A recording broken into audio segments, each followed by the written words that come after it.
கமழுகிறது. யா ரசூலல்லாஹ், நேற்று இரவு எனக்கு திருமணம் முடிந்தது. நேற்று இரவு எனக்கு திருமணம் முடிந்தது. ரசூலுல்லாஹி ஸல்லல்லாஹு அலைஹி வஸல்லம் மதீனாவிலே உயிரோடு வாழ்ந்திருக்கிறார். அல்லாஹ்வுடைய ரசூலுக்கு தெரியாது நடந்த திருமணம். அல்லாஹ்வுடைய ரசூல் திருமணத்திற்கு அழைக்கப்படாமல் திருமணம் நடந்திருக்கிறது. அல்லாஹ்வுடைய ரசூல் கேட்க போய் தனக்கு திருமணம் நடந்ததை குறித்து சொல்லுகிறார். அவர் அறிவிப்பு செய்தாரா எனக்கு திருமணம் நடந்தது என்று? ஒரு திருமணம், ஒரு இஸ்லாமிய திருமணம் எப்படி நடத்தப்பட வேண்டும் என்பதற்கு உலகத்திற்கே முன்மாதிரியாக திகழ்ந்தார் அப்துர் ரஹ்மான் இப்னு அவுஃப். நம்முடைய வாழ்க்கையில் அப்படி ஒரு திருமணம் இந்த சமுதாயத்தில் நடந்தால் என்ன நிலைமை தோழர்களே? ஜமாத்திற்கு தெரியாமல், நண்பர்களுக்கு தெரியாமல், குடும்பத்தின் உறவினர்களுக்கு தெரியாமல், ஆணும் பெண்ணும் பார்த்து மகர் தீர்மானித்து சாட்சியங்கள் முன்னிலையில் பெற்றோருடைய சம்மதத்தின் பேரில் ஒரு திருமணம் நடத்தப்பட்டால் இந்த சமுதாயத்துடைய நிலைமை என்ன? எவ்வளவு கொச்சைப்படுத்தி பேச முடியுமோ அவ்வளவு தூரம் கொச்சைப்படுத்தி பேசுவார்கள். எவ்வளவு தூரம் அந்த மணமகனை ஏச்சுக்களுக்கும் பேச்சுக்களுக்கும் ஆளாக்க வேண்டுமோ அவ்வளவு தூரம் ஆளாக்குவார்கள். அந்த குடும்பத்தை கேவலப்படுத்துவார்கள். காரணம், இவர்கள் பார்த்த மார்க்கம் வேறு, இஸ்லாம் வேறு.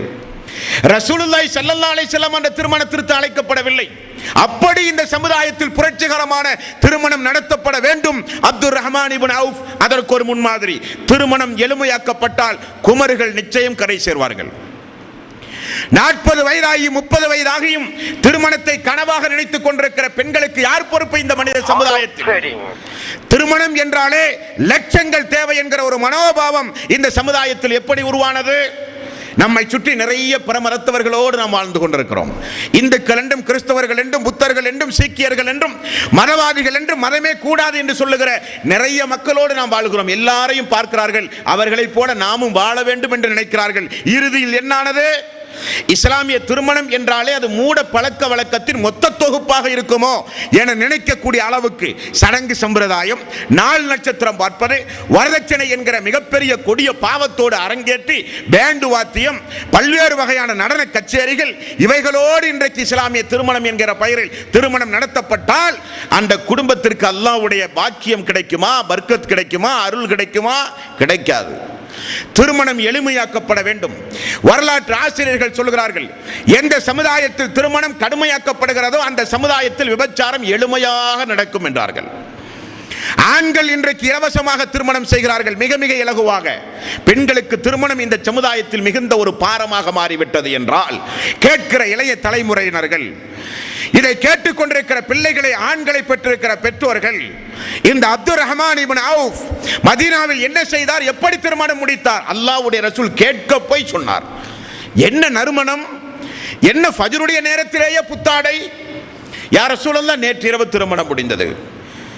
திருமணம் முடிந்த மணமகன் எங்காவது ஃபஜ்ர் தொழுகைக்கு வந்த உலக வரலாறு உண்டுமா? நல்ல நிலையிலேயே யாரும் ஃபஜ்ருக்கு பள்ளியை நோக்கி வர மாட்டார்கள். ஆனால் புதிய மணமகன் பள்ளிக்கு வந்திருக்கிறார். ரசூலுல்லாஹி ஸல்லல்லாஹு அலைஹி வஸல்லம் கேட்டார்கள், என்ன நறுமணம்? யா ரசூலல்லாஹ், நேற்று திருமணம் முடிந்தது. அப்படியா? ஒரு ஆட்டை அறுத்து விருந்து கொடுக்கலாமே உங்களுக்கு இருக்கிற வசதிக்கு. யார் திருமண விருந்து போட வேண்டும்? மணமகன் போட வேண்டும் திருமண விருந்து, மணமகள் அல்ல. அந்த பெண்ணை பார்த்து நாள் தீர்மானித்து திருமண அவையிலேயே பேசப்படுகிற சம்பவம் என்ன தெரியுமா? எத்தனை பேரை நாங்கள் அழைத்து வந்தாலும் விருந்து பெண் வீட்டார் தலையிலே சுமத்தப்படுகிற கொடுமை.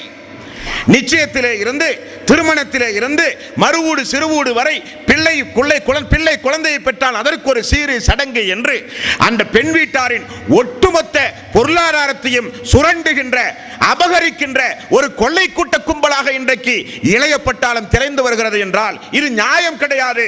அல்லாஹ் ரப்பல் ஆலமீன் அனுமதிக்க மாட்டான். தவறாக அடுத்தவர்களுடைய பொருளாதாரத்தை உண்டாலோ, ஆசைப்பட்டாலோ, அனுபவித்தாலோ நிச்சயம் நாம் இலகுவாக சொர்க்கம் செல்லவே முடியாது.